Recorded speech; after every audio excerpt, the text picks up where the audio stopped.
This book enters a decades-long conversation about the preference for slenderness and the phobia about fatness in the United States. Much of this research describes the emphasis on slenderness for women. But while most authors show that an aversion to fatness and a preference for slenderness has been most evident among middle and upper-class white women, few have addressed the role of race and class status in the development of these dispositions. Relatedly, scholars have shown that the fear of fatness commonly targets low-income women of color and especially Black women. These and other scholars, including Sandra Gilman, Jennifer Morgan, and Janelle Hobson, have shown that Black women's bodies have long been treated as being in excess. Still, few have attempted to explain how, historically, fatness became linked to Blackness. Amy Farrell's 2011 book, Fat Shame, stands out in that it underscores the entwined racial past of fat stigma and the thin ideal. The book does not explore, however, how these racial connotations developed, nor does it explain the centrality of anti-Blackness within them. We also learn little about the role of morality in much of the existing literature.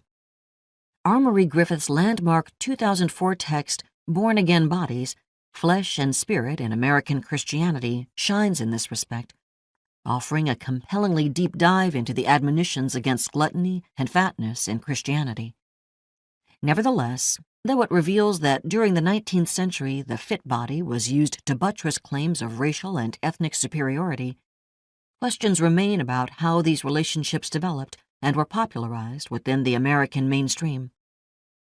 This work departs from much of the existing scholarship in that it provides a historiography of the development of pro-thin, anti-fat biases.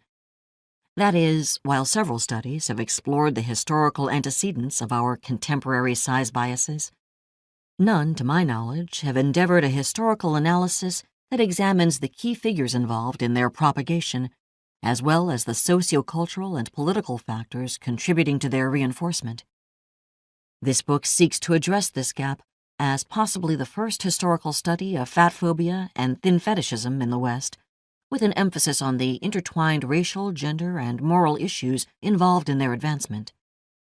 I argue that two critical historical developments contributed to a fetish for svelteness and a phobia about fatness: the rise of the transatlantic slave trade and the spread of Protestantism.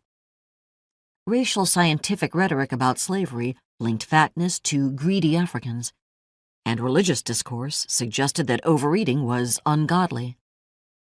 These rationales for anti-fat bias had been circulating relatively independently in parts of Western Europe for more than 2 centuries.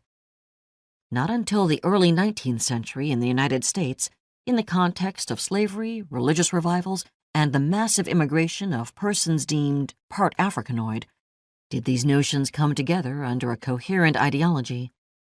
In the United States, fatness became stigmatized as both Black and sinful.